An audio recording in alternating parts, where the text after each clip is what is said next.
Hello YouTube, Brikana Koriaga here, and welcome to episode 4 of my Brikana's Pokemon Experience series. In this episode, we're finally talking about my starter, the Squirtle family. In this case, I have had interactions with all stages of the Squirtle family, so I can give you my view on what it's like to live with them. With that out of the way, let's begin. So, how did I meet Blastoise? Well, growing up in Saffron City in the Kanto region, I only saw some of the stronger trainers attempting to take on Sabrina, or previously the fighting type gym leader Kyo. However, when I was ready, I headed for Pallet Town on an invite from Professor Oak, and while I met Curlier on the way to Pallet Town, when I did arrive at the lab, I was allowed to pick a starter.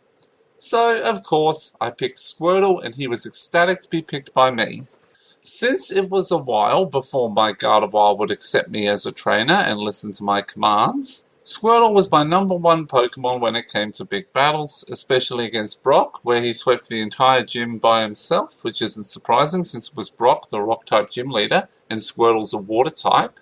What I was surprised by was how he, as a Wartortle, held his own against Misty's Starmie and only narrowly lost, Koga's Venomoth and narrowly won, and, as a Blastoise, not only took down Sabrina's Alakazam with a spectacularly timed Seismic Toss Hydro Pump combo, but also single-handedly took down both Blaine's and Giovanni's entire teams by himself.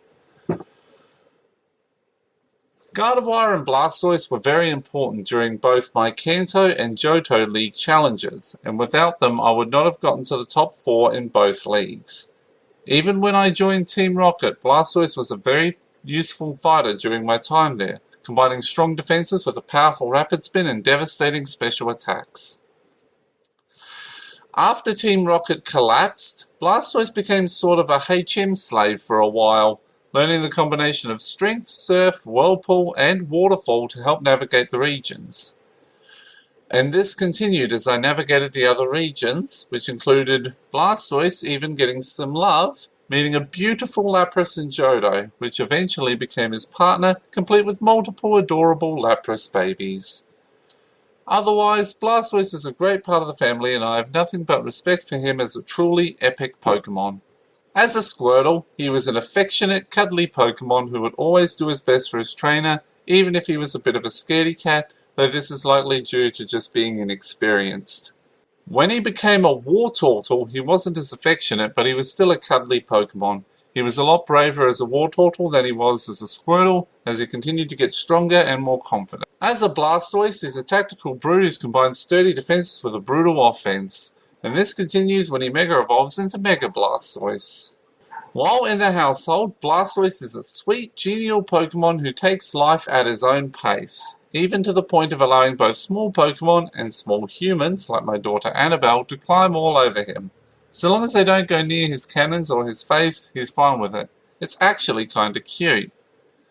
But oh boy, when he's in battle, he's a very different beast altogether. Much more aggressive, he'll combine offensive pressure with a near-invincible defense that only the strongest of Grass-type and Electric-type Pokemon can break. It also helps that he has quite a wide variety of attacks, including Ice Beam, Flash Cannon, Dark Pulse, Aura Sphere, as well as both Hydro Pump and the Water-type Hyper Beam Hydro Cannon. Defensively, Blastoise doesn't have much in the way of support, but he does have Substitute, Protect, Rain Dance, and Iron Defense in his moveset.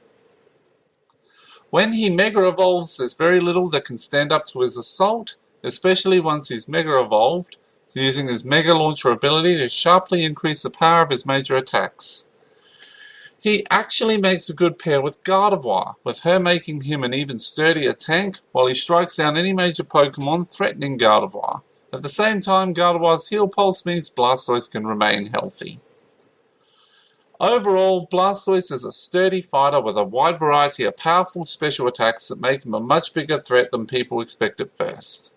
Having been my Pokemon for 16 years, Blastoise and I are perfectly in sync, which makes us an almost unstoppable combination. We see each other as basically equals, and Blastoise will even occasionally use his own moves if he thinks the situation allows it. Also, this Blastoise knows how to use a counter shield, which is especially awesome.